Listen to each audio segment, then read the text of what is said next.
અમદાવાદના નરેન્દ્ર મોદી સ્ટેડિયમ ખાતે આરસીબી અને પંજાબ વચ્ચે યોજાયેલી આઈપીએલ 2025ની ફાઇનલમાં આરસીબીનો વિજય થતા નવસારી ખાતે આરસીબીના સમર્થકો દ્વારા કરવામાં આવેલી ઉજવણી દરમિયાન ભાન ભૂલી પોલીસ કર્મચારી સાથે માથાકૂટ કરતા શખ્સોને અંતે જેલની હવા ખાવાનો વારો આવ્યો હતો।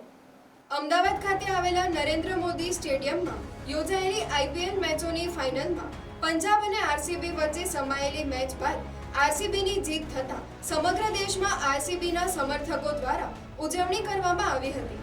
આ જીતની ઉજવણી સમગ્ર દેશ સહિત નવસારી જિલ્લામાં પણ અનેક જગ્યાએ કરવામાં આવી હતી।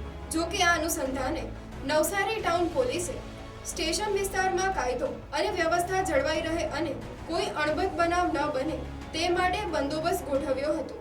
ત્યારે ફાઇનલમાં આરસીબી ટીમ વિજેતા બનતા નવસારી ટાવર સર્કલ પાસે ક્રિકેટ રસિયાઓ ઉજવણી કરી રહ્યા હતા।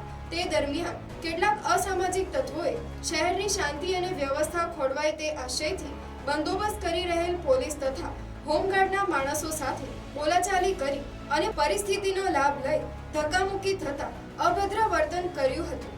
આ બનાવનો વિડીયો સોશિયલ મીડિયામાં વાયરલ થતા નવસારી ટાઉન પોલીસે વિડીયો ક્લિપ મેળવી અસામાજિક તત્વોને શોધી કાઢી 5 યુવાનને ડિટેન કર્યા હતા અને આ તમામ પાસે કાયદો અને વ્યવસ્થા જાળવવા માટે હવે પછી જાહેરમાં આવું વર્તન નહીં કરીશું એવી જાહેરમાં માફી મંગાવી હતી।